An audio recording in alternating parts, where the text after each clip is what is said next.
So what's up guys dito dahil isang buwan na tayo sa Legend at hindi makaalis-alis kaya naman naglock ako dito ng Aldes. At early game pa lang nag-zo-zo na agad ako sa turtle para naman ma-secure ng core namin. Dahil walang kasama itong Balmond nila kaya nakuha ng Roger namin at napitas ko naman itong core nila na Balmond. Pagtapos ko siya napitas dito agad din naman ako bumalik sa EXP lane namin ng kaso umagang-umaga pa lang may nagkakape na agad.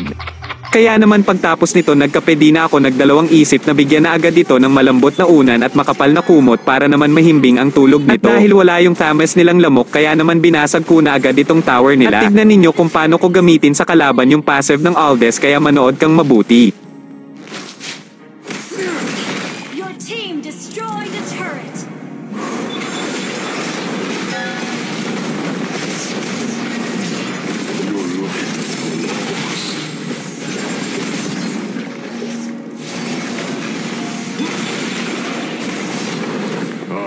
Always fulfill my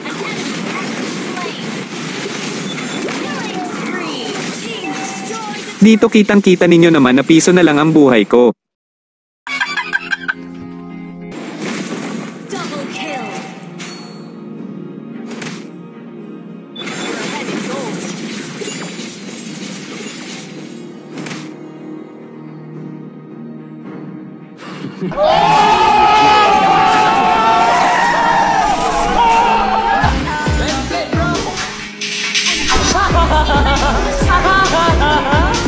Putangina nyo!